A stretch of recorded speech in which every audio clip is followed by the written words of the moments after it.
Tenggilis, ya, Tenggilis sebagai tuan rumah, dan seluruh pimpinan cabang dan pimpinan ranting yang hadir pada kesempatan pagi ini, dan jamaah pengajian kajian pencerah yang berbahagia. Alhamdulillah, kita patut bersyukur kepada Allah Subhanahu wa taala karena pada pagi hari ini kita mendapatkan rahmat dari Allah Subhanahu wa taala sehingga kita bisa sama-sama berkumpul di sini. Dimulai dari cuaca yang sendu gitu ya. Sendu itu apa ya?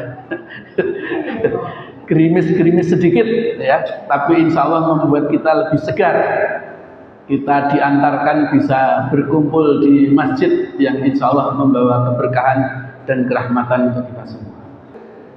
Tapi karena keimanan kita, maka kita bertekad, insya Allah kita siap hadir di sini. Alhamdulillah. Bapak Ibu yang berbahagia,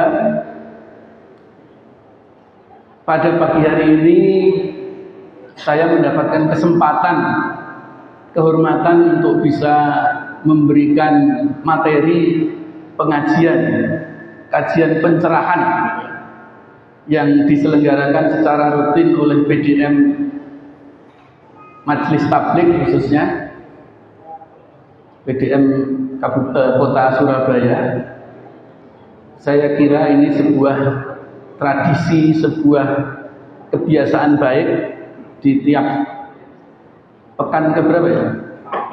Pekan keempat diadakan kajian pencerahan yang digilir ya, kalau nggak salah digilir di tiap cabang, sehingga ini bisa mendorong, menyemangati kita untuk bisa sama-sama bergairah dalam bermuhammadiyah, menegakkan dan menjunjung tinggi agama Islam sehingga terwujud masyarakat Islam yang sebenar-benarnya. Dalam Muqaddimah Anggaran Dasar Muhammadiyah di alinea terakhir disebutkan, dengan didirikannya Persyarikatan Muhammadiyah, maka mudah-mudahan umat Islam bisa diantarkan ke pintu gerbang surga Jannatun Naim.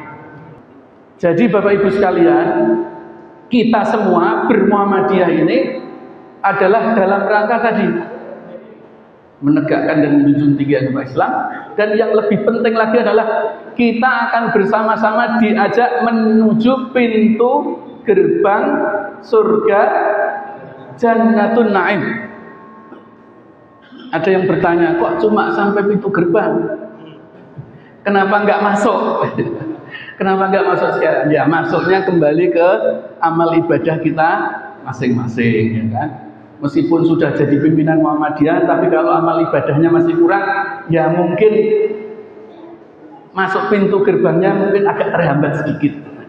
Oleh karena itu, mumpung kita di Muhammadiyah, jangan ragu-ragu beramal ibadahnya, kita tingkatkan sehingga ketika kita nanti melihat bendera Rasulullah di padang mahsyar, diajak menuju pintu gerbang, nanti Muhammadiyah juga bersama, karena jelas ini benderanya Muhammadiyah, pengikut Kanjeng Nabi Muhammad. Pasti kita akan sama-sama menuju pintu gerbang surga. Nah, ketika sudah di situ, dihitung nanti, dihisab kita, masuk hitungan enggak.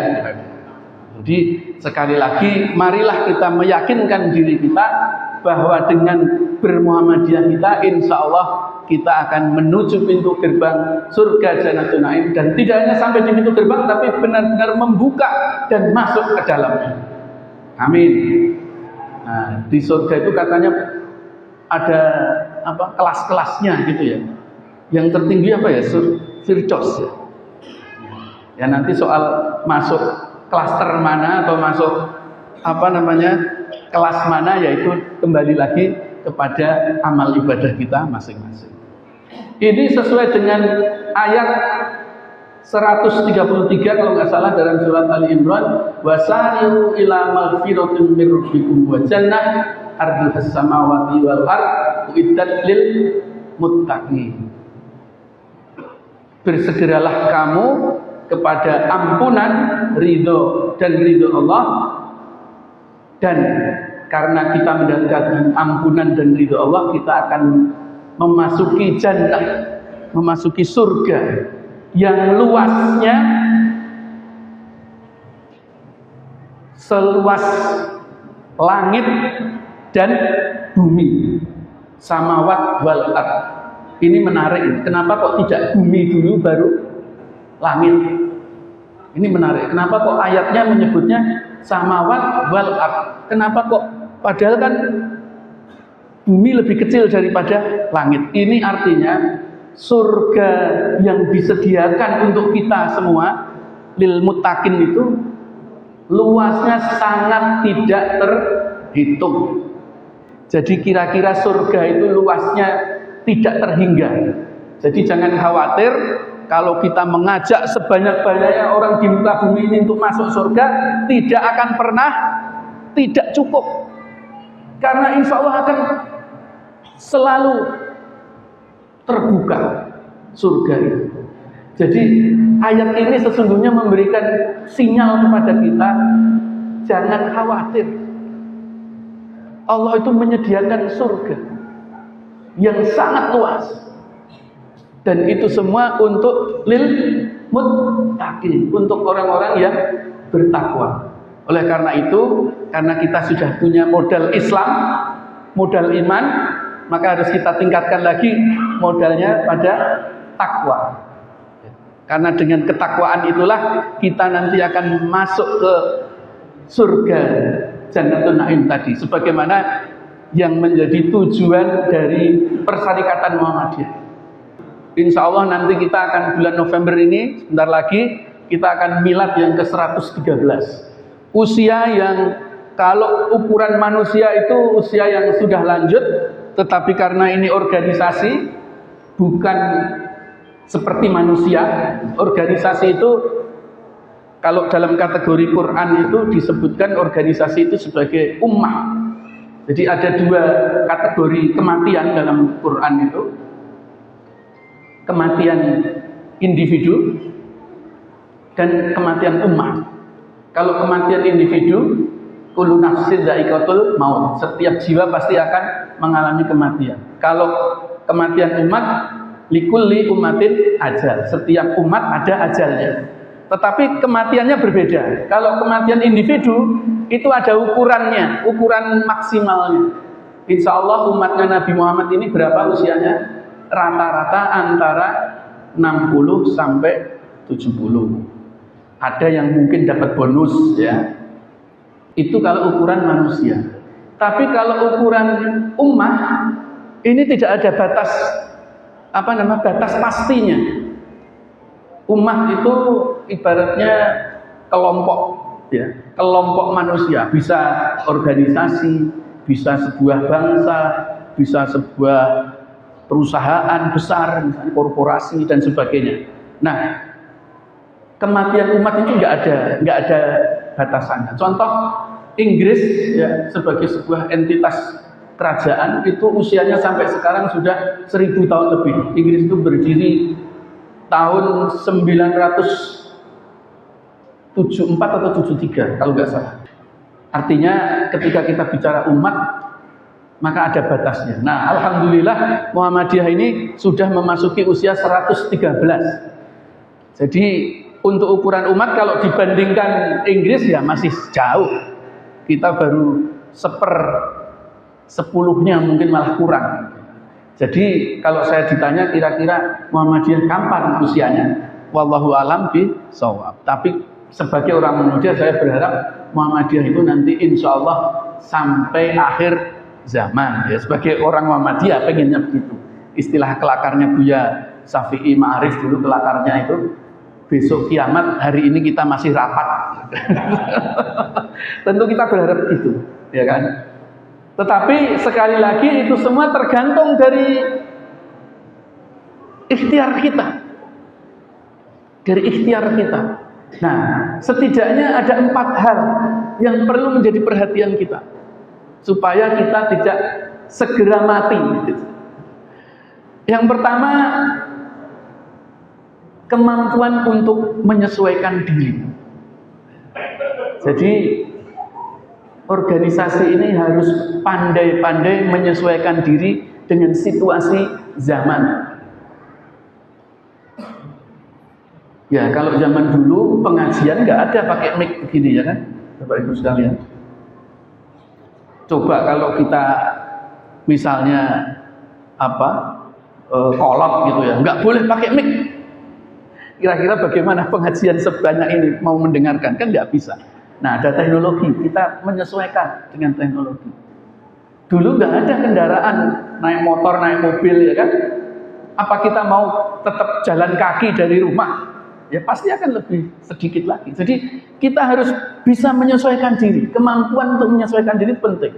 Oleh karena itu dalam berdakwah, dalam bermuhammadiyah kita juga harus bisa menyesuaikan diri. Ya, jangan terus zaman dulu itu yang dipakai. Zaman dulu itu begini. Kalau berubah nggak boleh, nggak bisa begitu. Harus ada upaya kita untuk menyesuaikan diri, menyesuaikan dengan keadaan. Dulu sekolah itu misalnya kalau ya saya ingat dulu sekolah SD itu paling jam 10 kalau kelas 1 sampai kelas 3 sudah pulang ya kan. Tapi sekarang nggak mungkin seperti itu. Sekarang ini sekolah full day, bahkan ada yang boarding. Itu adalah pilihan-pilihan. Bagaimana kemudian kita menyesuaikan keadaan. Mohon maaf Bapak Ibu sekalian, saya kebetulan tinggal di Bekasi ya. Kalau ngaku Jakarta itu kurang pas karena Bekasi itu kotanya masuknya Jawa Barat, jadi harus ngaku Bekasi. Tapi ya rasanya kayak di Jakarta gitu aja. Nah itu kalau orang Jakarta itu agak susah kalau menyekolahkan anak kok tidak yang full day atau boarding. Kenapa? Bagaimana bisa? Kita saja orang tuanya pulang paling cepat jam 7 malam gitu. Nah, kalau anak kita jam 10 pagi sudah pulang ke rumah, siapa yang akan ngurusi kan gitu. Akhirnya dicobalah seperti itu. Saya kira Surabaya pun kondisinya juga sudah demikian. Kita harus bisa menyesuaikan. Jadi kemampuan menyesuaikan diri ini yang penting. Yang kedua, jangan sampai terjadi mismanagement di organisasi, sebuah bangsa, sebuah kerajaan, sebuah lembaga, sebuah bisnis. Itu kuncinya jangan mismanagement, jangan salah memanage.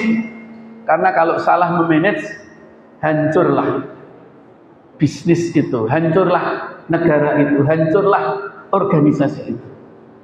Kita bisa belajar dari saudara kita. Organisasi pertama, organisasi Islam pertama di Indonesia itu namanya Syarikat Dagang Islam.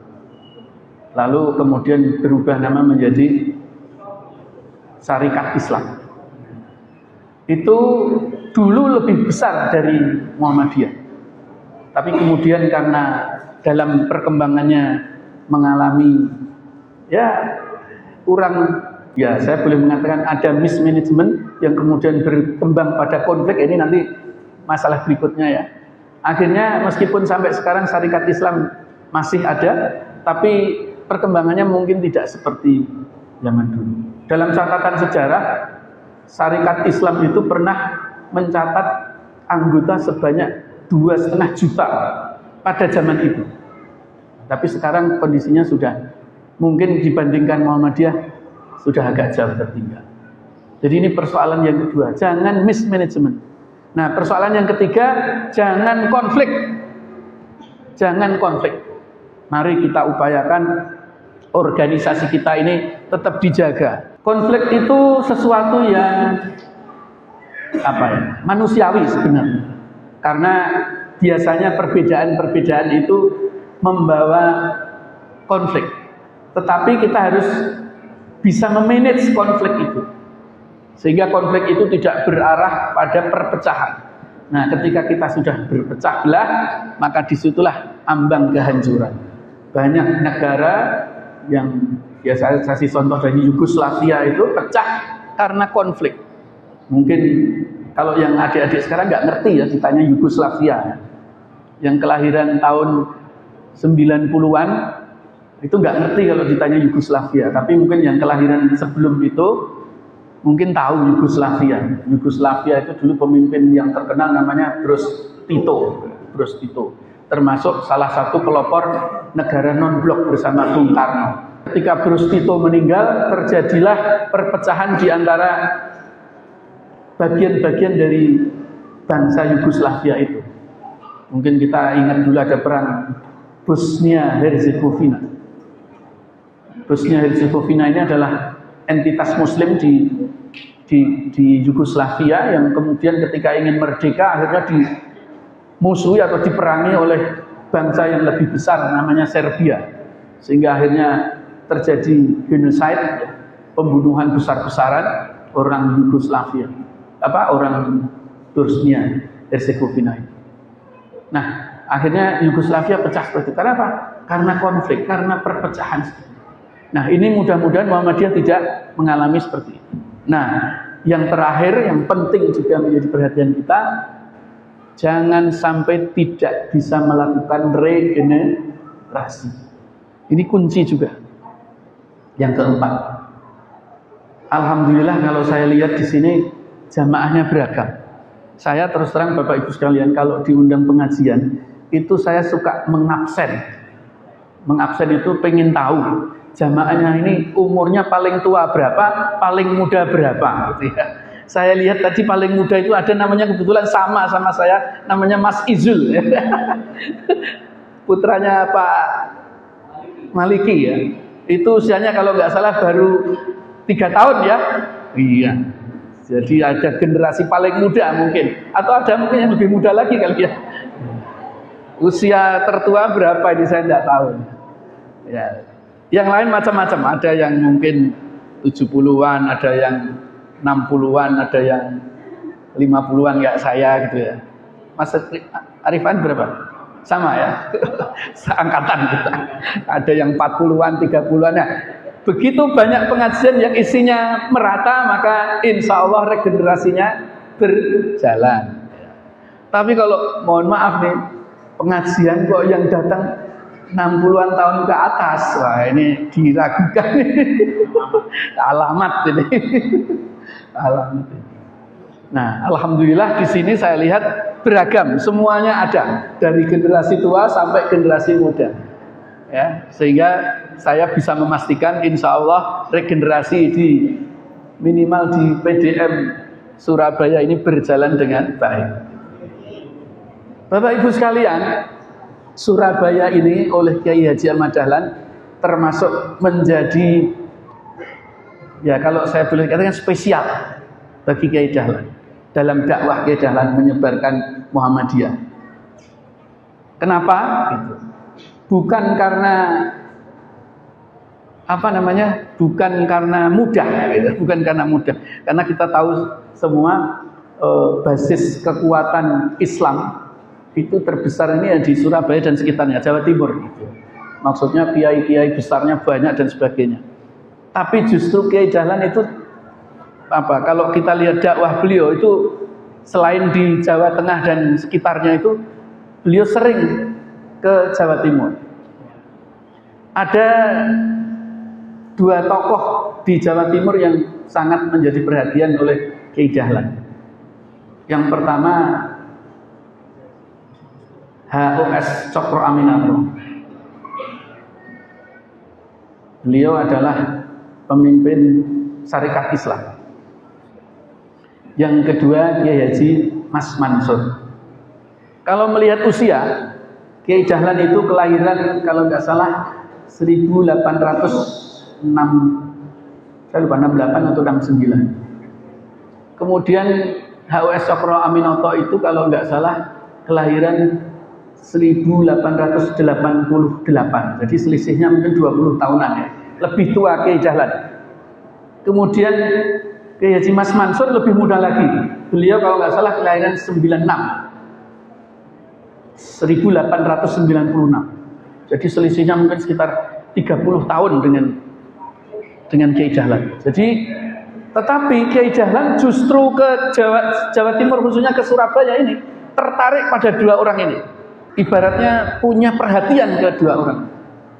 Pertama kepada H.W.S. Cokroaminoto. Kenapa? Karena beliau adalah tokoh, ya boleh dikatakan tokoh politik Islam pada waktu itu. Ada yang seorang Belanda yang menggelari beliau itu raja tanpa mahkota.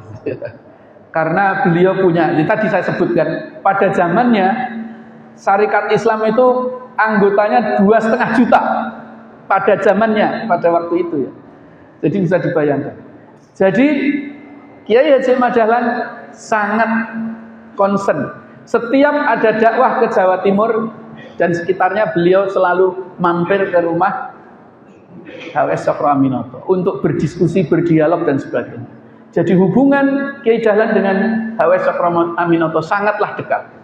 Bahkan sesungguhnya Kiai Haji Ahmad Dahlan itu adalah penasehat dari CSI, Sentral Syarikat Islam. Jadi Kiai Dahlan ini double anggota ya kalau gitu.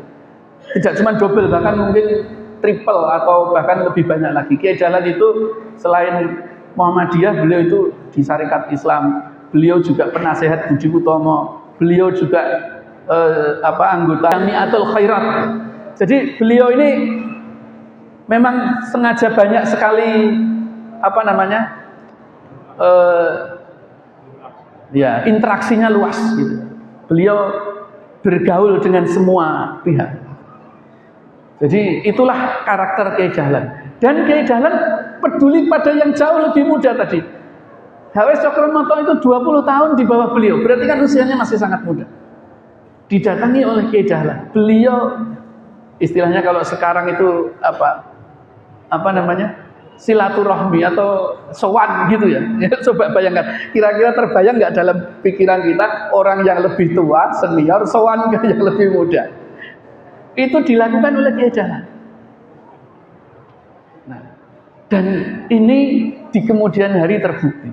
Salah satu buktinya adalah ada seorang murid atau anak kos di H.W.S. Cokroaminoto.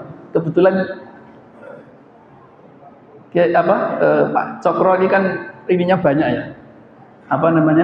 Santri atau katakanlah muridnya banyak.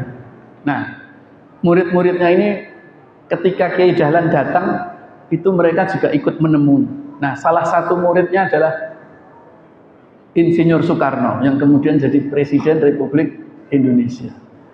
Ketika Kiai Dahlan datang ke rumah H.W.S. Cokroaminoto, inilah Bung Karno tertarik pada ajaran-ajaran Kiai Dahlan yang ini merupakan nilai-nilai dari ajaran Muhammadiyah. Sehingga ketika suatu saat beliau diasingkan ke Bengkulu, beliau aktif di organisasi Muhammadiyah, menjadi pimpinan majelis pendidikan di Bengkulu. Dan sampai ketika beliau menjadi presiden, dia menyatakan, saya ini anggota Muhammadiyah, jangan sampai saya dipecat oleh Muhammadiyah karena mungkin ada salah-salah saya. Itu pesan Bung Karno yang pada waktu itu mungkin situasinya sedang tidak kondusif ya, di mana Muhammadiyah oleh kekuatan Nasakom itu disingkir-singkirkan gitu. Tapi karena Bung Karno teringat kembali bahwa beliau adalah anggota Muhammadiyah, maka Muhammadiyah dilindungi. Jadi itu salah satu hikmah dari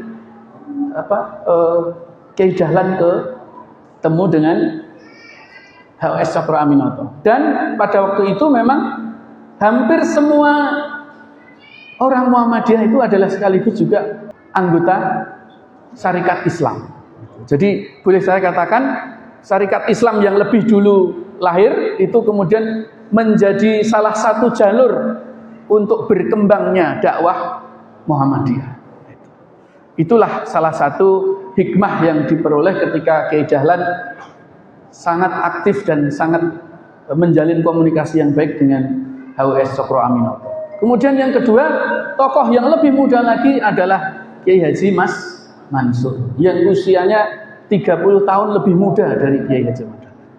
Kiai Haji Mas Mansur ini pulang dari Mesir itu sekitar tahun 1915 kalau nggak salah. Jadi 2 atau 3 tahun setelah Muhammadiyah berdiri. Muhammadiyah berdiri tahun 1912, Mas Mansur pulang dari Mesir 1915. Ketokohan Kiai Haji Mas Mansur ini sudah tampak ya. Keulamaan dan ketokohan. Nah, Kiai Dahlan ini ibaratnya ngincer, sehingga beliau dengan sangat rendah hati mendatangi Kiai Haji Mas Mansur yang waktu itu jauh lebih muda. Coba bisa dibayangkan situasinya seperti itu. Nah, alhamdulillah usaha beliau ini berhasil, sehingga suatu ketika akhirnya Kiai Haji Mas Mansur ini pun masuk menjadi anggota Muhammadiyah. Maka ketika Kiai Haji Mas Mansur menjadi anggota Muhammadiyah, Kiai Haji Ahmad Dahlan menyampaikan, alhamdulillah saya sudah punya sapu kawat dari Jawa Timur. Bisa bayangkan sapu kawat, kira-kira apa itu pengertiannya? Kalau sapu lidi biasa, tapi ini sapu kawat, sapu yang terbuat dari kawat. Tentu sangat kuat. Artinya memang Kiai Dahlan ini sangat bergembira ketika Kiai Haji Mas Mansur ini menjadi anggota Muhammadiyah.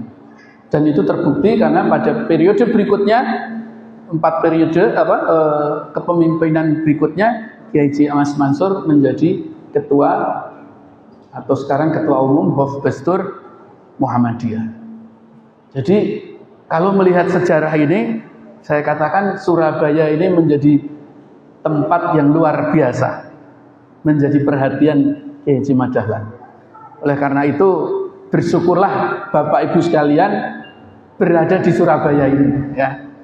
Sehingga, tapi jangan hanya bersyukur, tapi kemudian harus kita imbangi dengan semangat bermuhammadiyah kita, ya. Jadi kita sebagai orang Muhammadiyah tentu punya kewajiban bagaimana supaya Muhammadiyah ini seperti yang saya katakan tadi, jangan sampai mati di kemudian hari karena kita lupa.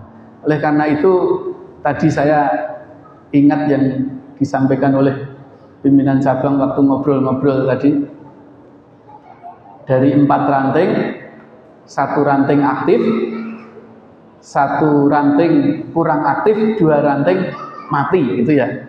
Nah, tentu ini perlu menjadi perhatian kita semua. Yang pertama, kita harus ingat bahwa dalam berdakwah kita harus proaktif sebagaimana yang tadi dilakukan oleh Kiai Dahlan. Jadi jangan berharap orang lain yang yang mendatangi kita gitu. Jadi kalau dipikir-pikir Kiai Dahlan ini kita bicara kiat-kiat Kiai Dahlan. Kiai Dahlan itu pada waktu awal itu dakwahnya begitu pulang dari haji yang pertama, Kiai Dahlan itu karena beliau ini kan ahli terutama dalam ilmu falak dan ilmu bumi. Jadi waktu Kiai datang pertama dari haji itu, beliau gelisah. Kegelisahan beliau apa? Karena pengetahuan beliau tentang ilmu falak dan ilmu bumi itu, beliau mengatakan ini arah kiblat masjid-masjid kita ini tidak sesuai. Arahnya tidak ke arah Baitullah, tapi agak nyimpang. Bisa jadi mungkin malah agak belok. Harusnya ke Baitullah malah belok ke Johannesburg mungkin. Ke Afrika Selatan bisa jadi gitu. Karena kita lurus ke barat tidak nyerong sedikit gitu. Harusnya agak nyerong sedikit. Nah, bagi orang yang tidak berpengetahuan ya biasa-biasa saja mungkin ya. Tapi karena Kiai Dahlan tahu ilmunya ya pasti gelisah. Kira-kira kan begitu. Jadi resiko orang berilmu itu apa? Karena tahu, jadi kita keliru itu ngerti gitu kan gitu.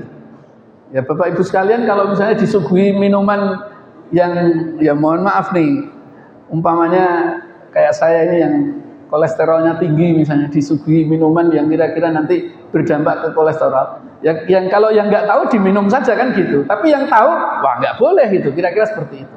Nah, itulah kira-kira yang disadari oleh Kiai Dahlan. Pertama kali Kiai Dahlan pulang dari haji itu, beliau melihat, oh ini arah kiblat kita ini melenceng, ini tidak tepat. Makanya kemudian Kiai Dahlan mengajak diskusi para ulama di sekitar Yogyakarta pada diajak berkumpul.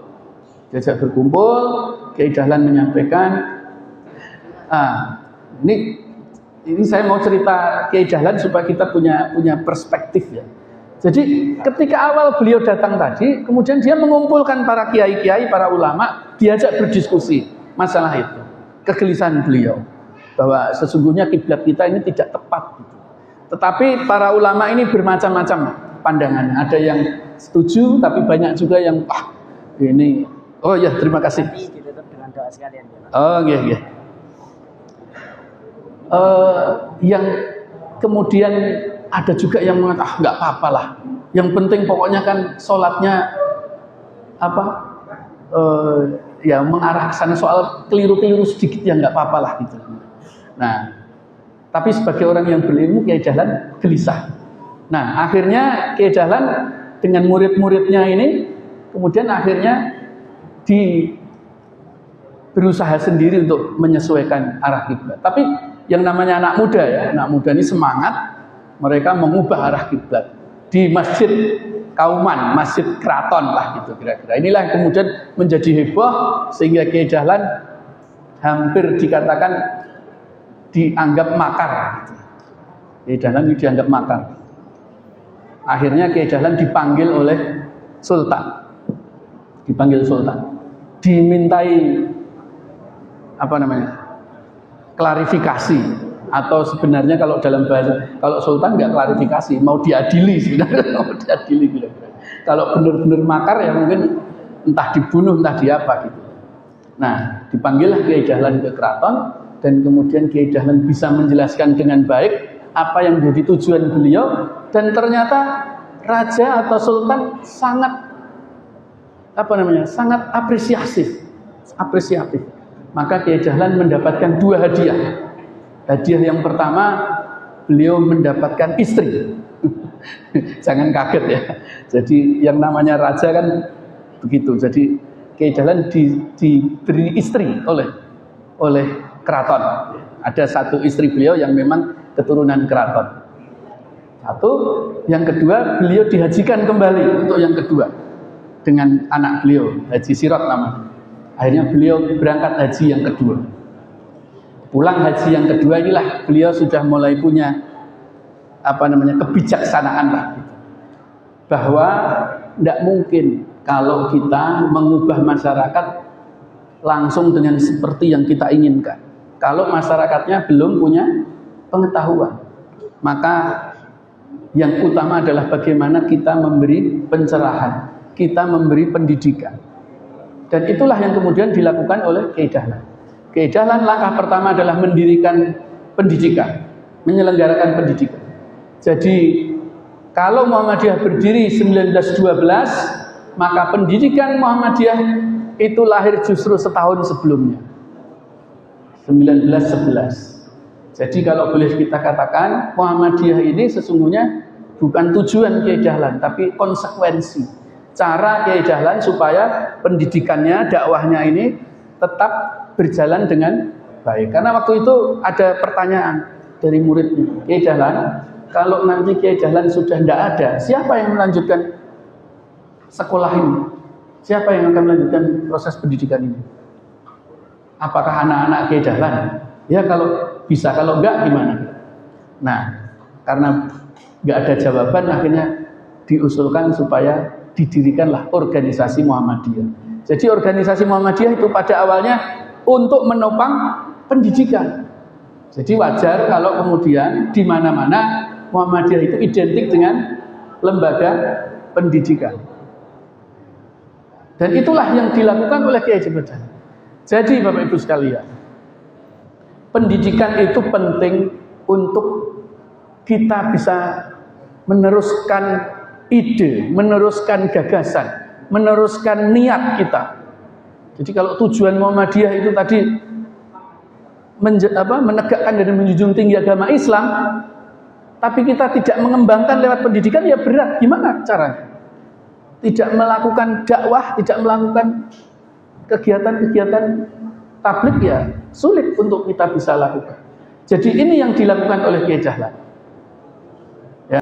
Kiai Dahlan itu keliling ke berbagai tempat membentuk pengajian-pengajian. Waktu itu namanya belum Muhammadiyah.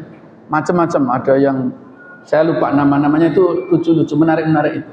Salah satunya misalnya di Surabaya itu, di Solo, Amar Ma'ruf Nahi Mungkar kalau nggak salah itu. Saya lupa namanya. Yang kebetulan tokohnya salah satunya adalah Kiai Haji Misbah.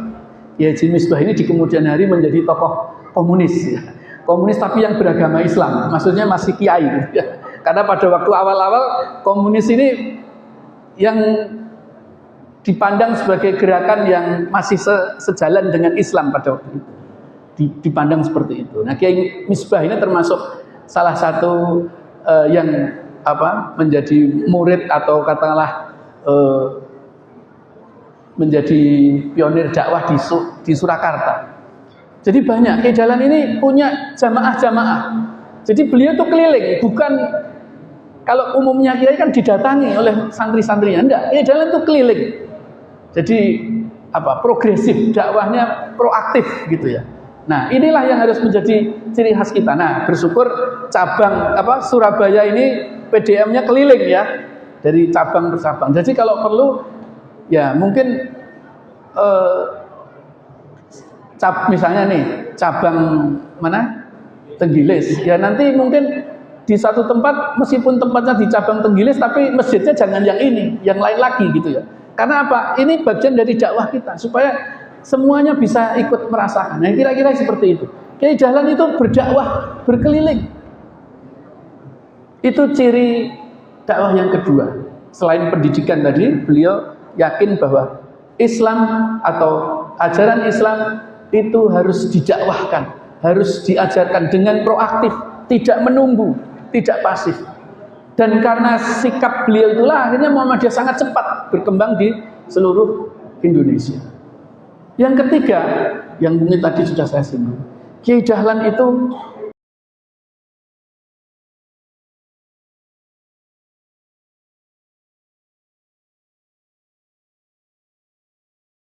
bahwa wah ini banyak sekali minum. Sudah Pak, satu aja sudah cukup.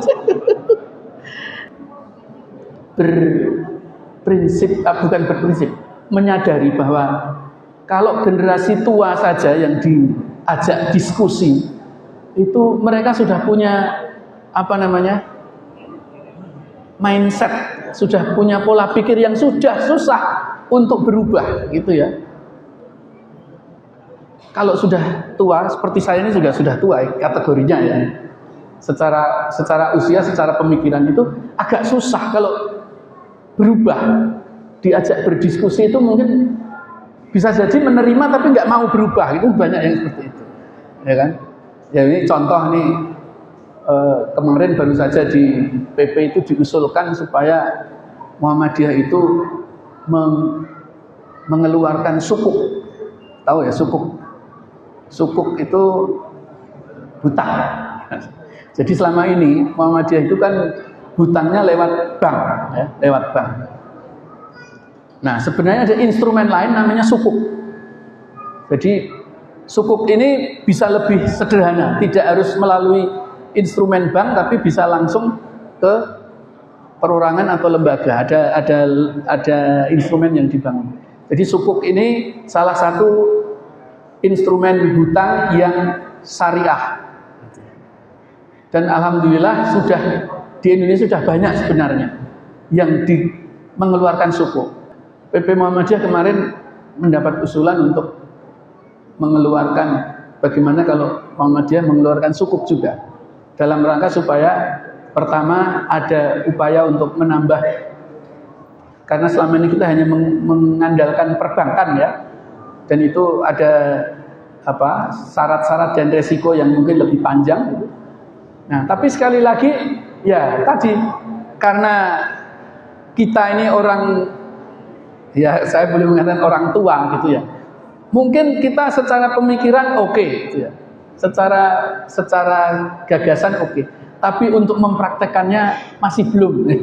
Jadi kita masih menunggu, ya udah nanti aja lah gitu.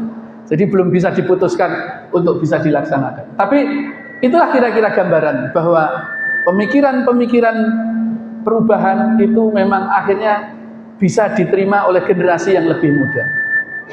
Makanya kalau kemudian Kiai Dahlan mendatangi HUS Cokro Aminoto yang 20 tahun lebih muda, mendatangi Kiai Haji Mas Mansur yang 30 tahun lebih muda, dan Kiai Dahlan itu kalau di Kauman itu tidak membuat pengajian untuk orang tua, tapi rata-rata untuk anak-anak muda. Ada yang namanya Sopo Trisno itu terbagi dua, pria wanita gitu ya. Itu isinya anak-anak muda. Dan anak-anak muda inilah yang kemudian nanti menjadi kader-kader Kiai Dahlan di masa yang akan datang. Jadi 3 itu. Pertama, beliau percaya bahwa melalui pendidikan kita bisa mengubah masa depan. Yang kedua, melalui dakwah proaktif, jangan berdiam diri di tempat. Nah, yang ketiga yang oleh Kiai Dahlan dilakukan adalah bagaimana kita bisa mendekati anak muda. Ya, oleh karena itu, Bapak Ibu sekalian, dalam situasi sekarang ini tantangan dakwah kita ini luar biasa. Coba Bapak Ibu bayangkan, kalau saya bertanya, dakwah siapa yang paling berhasil di era sekarang ini? Ini dakwah dalam pengertian luas ya, bukan hanya ajaran Islam. Medsos. Iya, medsos itu 1 kali 24 jam. Bahkan kalau jamnya ditambah mungkin bisa 1 kali 25 jam. Bisa diakses. Kita pengajian sebulan sekali aja agak susah kan gitu ya. Belum semua datang. Ini pengajian 1 kali 24 jam melalui medsos. Pertanyaannya, medsos itu sudah berapa persen sih Muhammadiyah terlibat di situ? Dakwah Muhammadiyah melalui medsos sudah berapa persen? Masih jauh, masih kurang. Karena medsos ini bermacam-macam ya. Ada TikTok, ada YouTube, ada Instagram, ada macam-macam lah. Channel-channelnya itu.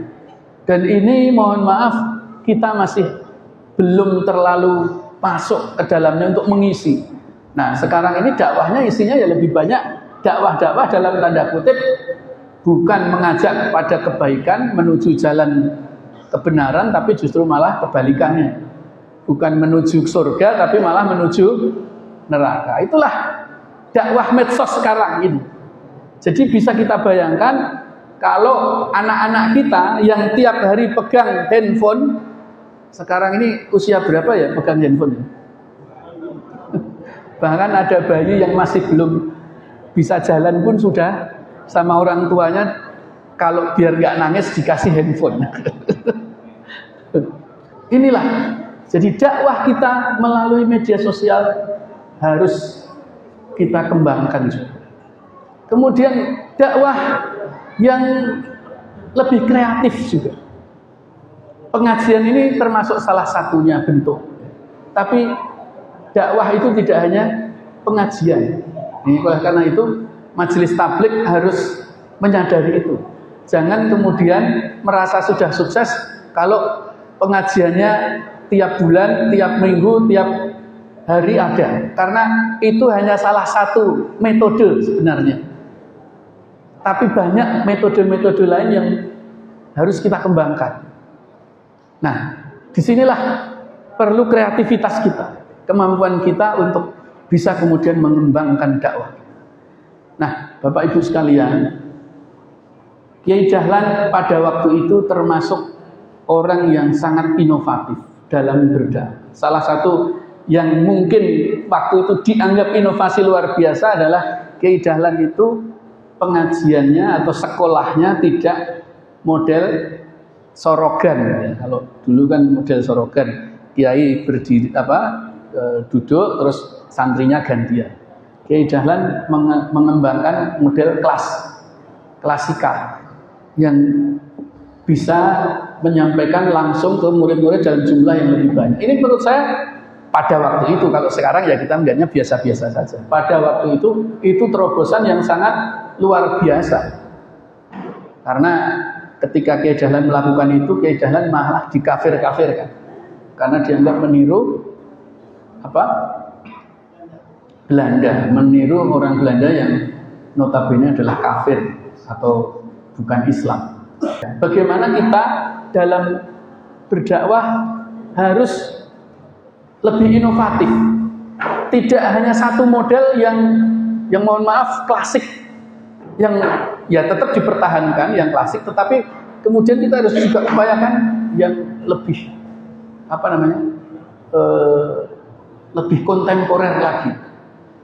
Ya, anak muda sekarang kan mungkin kalau pengajian model ini mungkin sudah agak kurang tertarik ya. Nah, bisa jadi mungkin suatu saat narasumbernya tidak cuma satu. Bisa jadi modelnya kayak di TV itu, di talk show ya. Boleh juga saya kira ya. Narasumbernya ada 3 misalnya, ada pemandunya, itu kan menarik. Ditayangkan tidak hanya ditonton oleh jamaah yang ada di sini, tapi bisa melalui channel YouTube dan sebagainya. Ini menarik menurut saya. Ya. Nah, bentuk-bentuk kreativitas ini tentu dibutuhkan. Salah satu hal yang juga perlu kita teladani dari Kiai Dahlan itu adalah kemampuan Kiai Dahlan untuk berkomunikasi dengan seluruh kalangan masyarakat. Ini luar biasa. Kiai Dahlan itu selain berteman dengan HUS Cokro Aminoto yang tokoh Syarikat Islam, beliau juga berteman dengan Ahmad Surkati, pendiri Al-Irsyad. Bahkan beliau ini berkomunikasi dengan Sneflat, ya kalau tidak salah. Sneflat ini pendiri komunis di Indonesia, orang Belanda.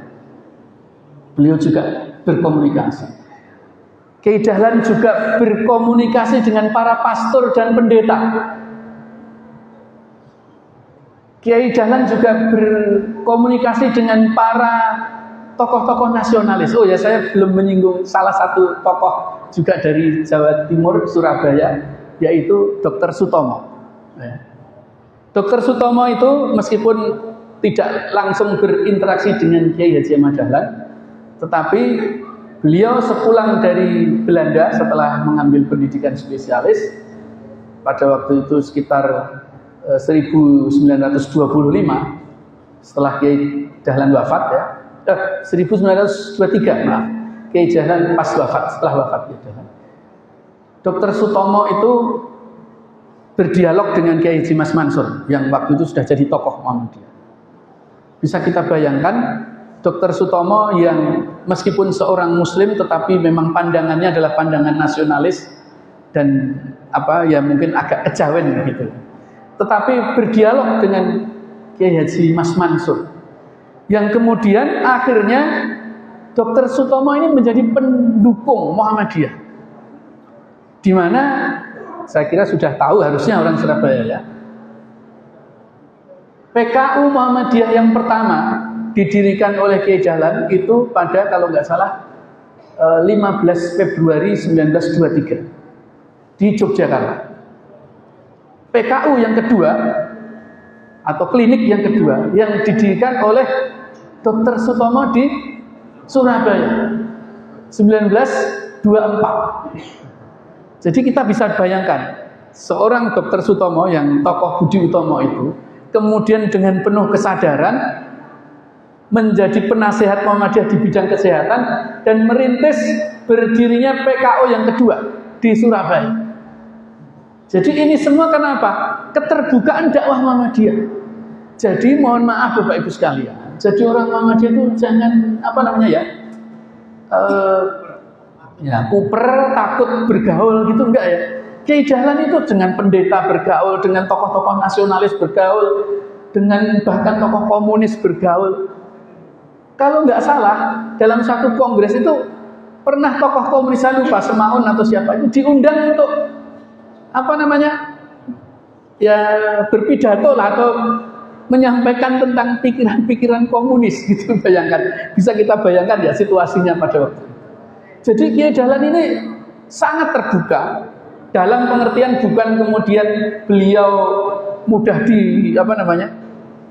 mudah dipengaruhi, tidak, tetapi itu adalah bentuk dakwah beliau. Beliau bisa bergaul dengan semua pihak. Ada satu kejadian yang menarik, mungkin Bapak Ibu sekalian kenal yang namanya Suwardi Suryaningrat, atau yang kemudian kita kenal dengan nama Ki Hajar Dewantara. Beliau adalah tokoh nasionalis yang kebetulan pendiri Taman Siswa. Suwardi Suryaningrat ini sebagai tokoh nasionalis itu suatu saat memimpin, ya tadi saya bilang dialog gitu ya, talk show lah gitulah kalau zaman sekarang, talk show di mana Suwardi Suryaningrat menjadi moderatornya. Di situ ada tokoh agama Islam Kiai Dahlan dan tokoh Kristen Katolik, seorang pendeta saya lupa namanya. Terjadi diskusi gitu. Dalam diskusi itu ternyata Suwardi Suryaningrat ini tergerak karena apa? Pada waktu itu Kiai Dahlan itu dipojokkan dengan satu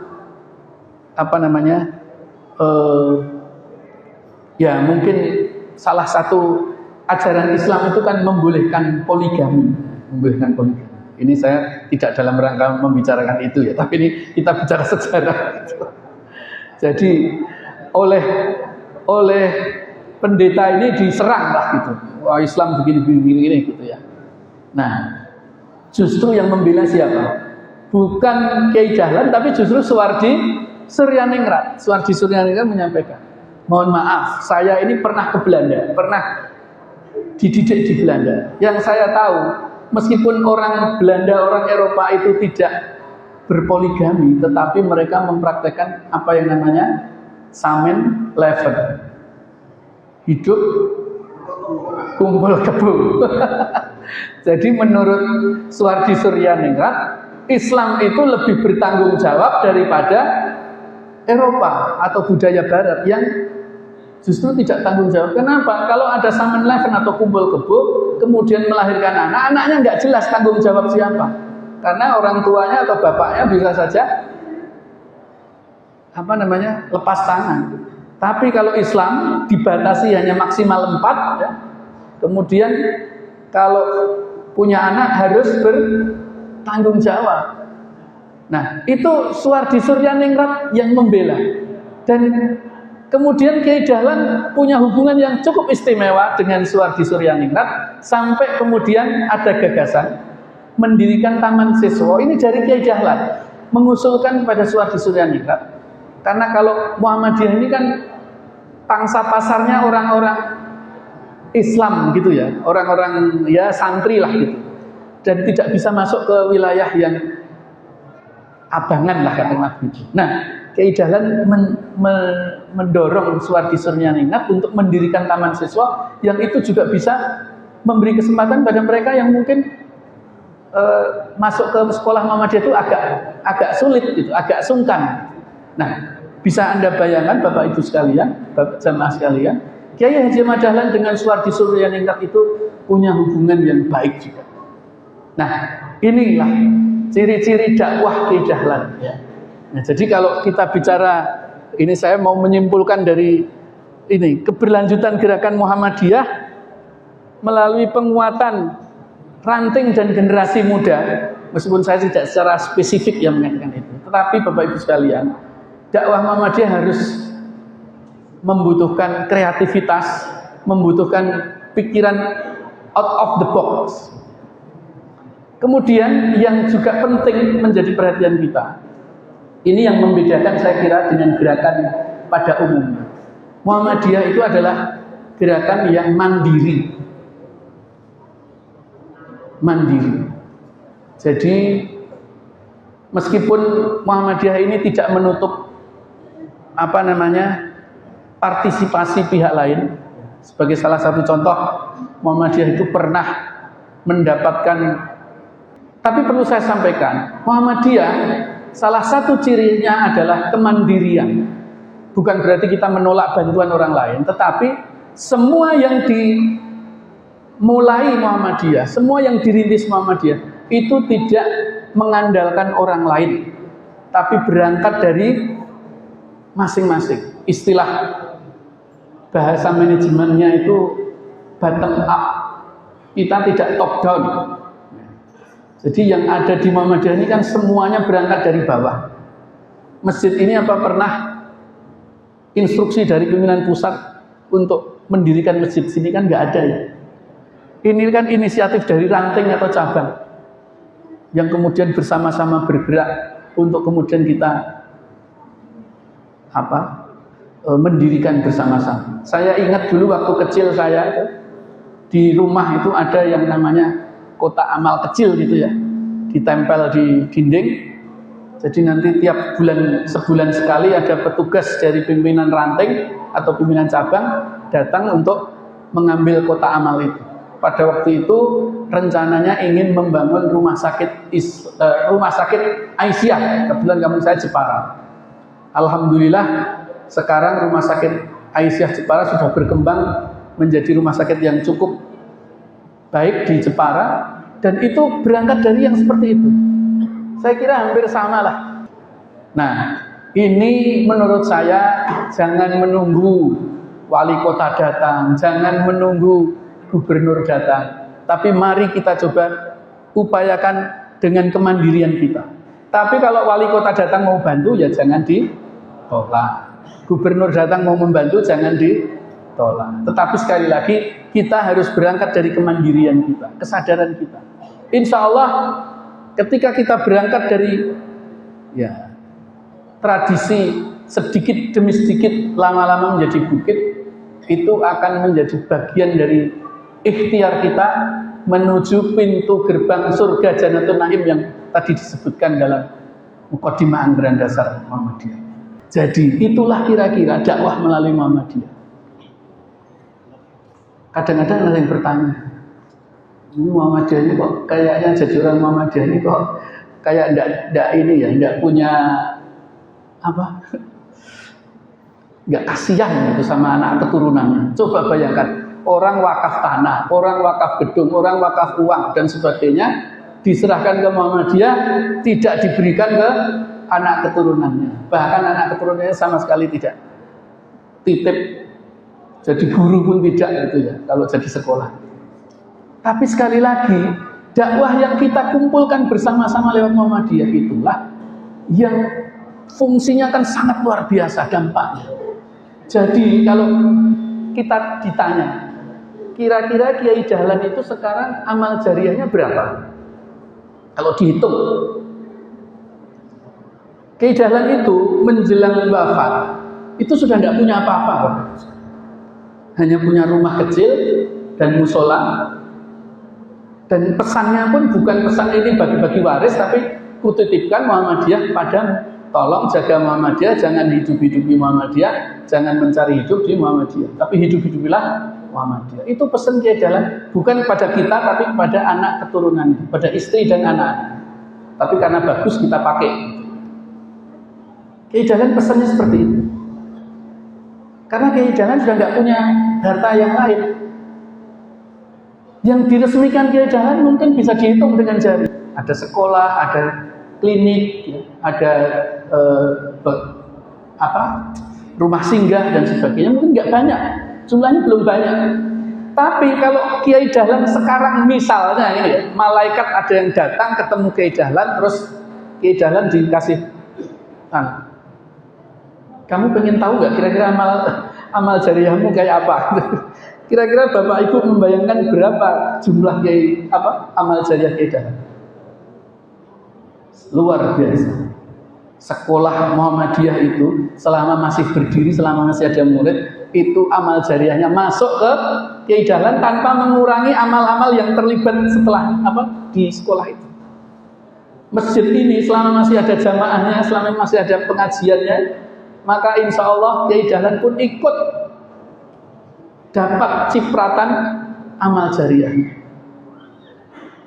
Semua yang mengatasnamakan Muhammadiyah itu oleh Kiai Dahlan akan dapat. Jadi mungkin kalau dihitung amal jariah Kiai Dahlan itu sangat luar biasa.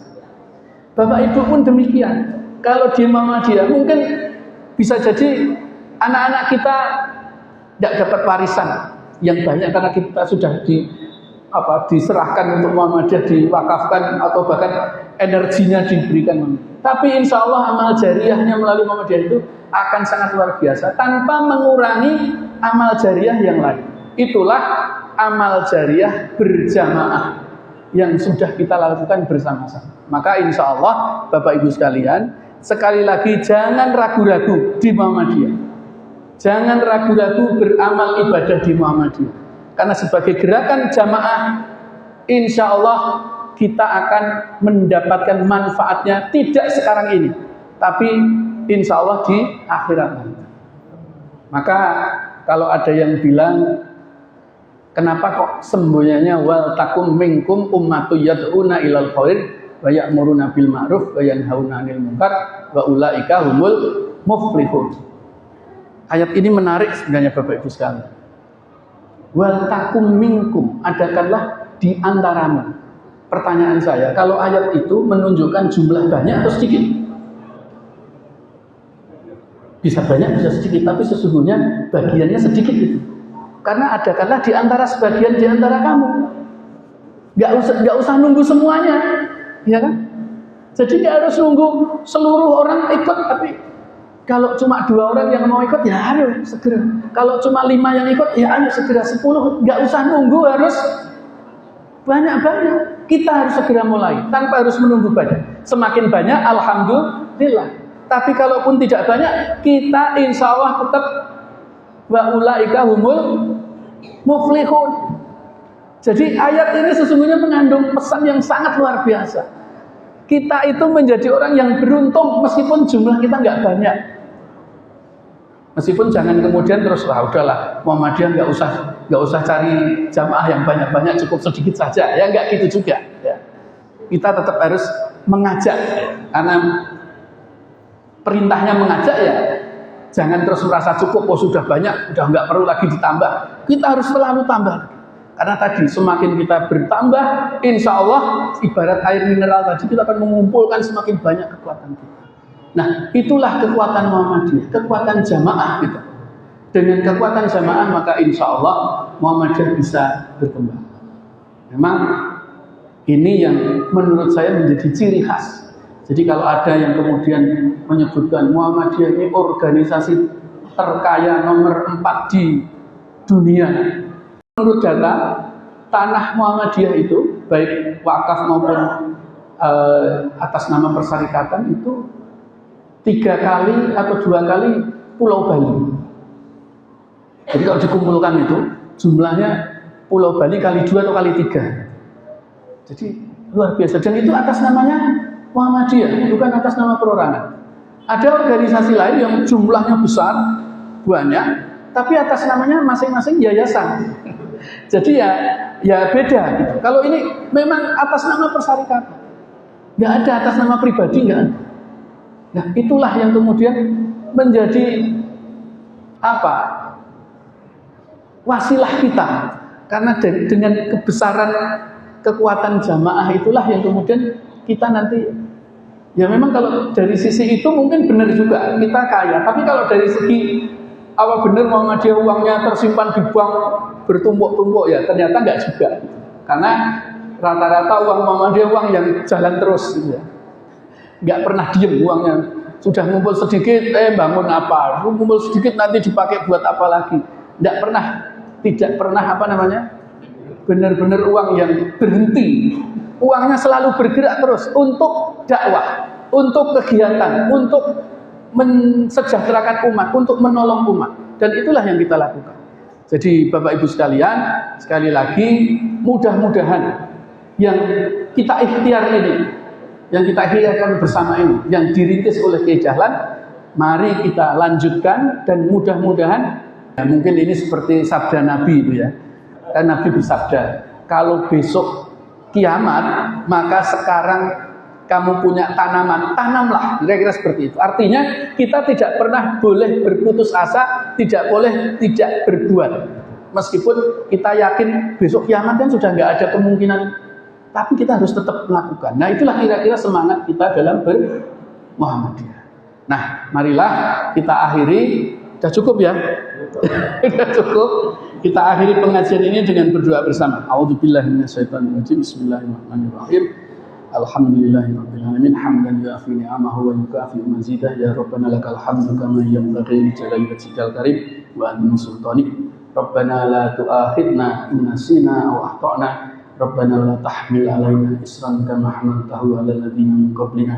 Rabbana wa la tuhammilna ma la taqata lana bih wa'fu 'anna waghfir lana warhamna anta maulana fansurna 'alal qawmil kafirin. Rabbana zalamna anfusana fa illam taghfir lana wa tarhamna lanakunanna minal khasirin. Rabbana atina fid dunya hasanah wa fil akhirati hasanah wa qina adzabannar. Subhana rabbika rabbil izzati amma yasifun wa salamun alal mursalin. Gerakan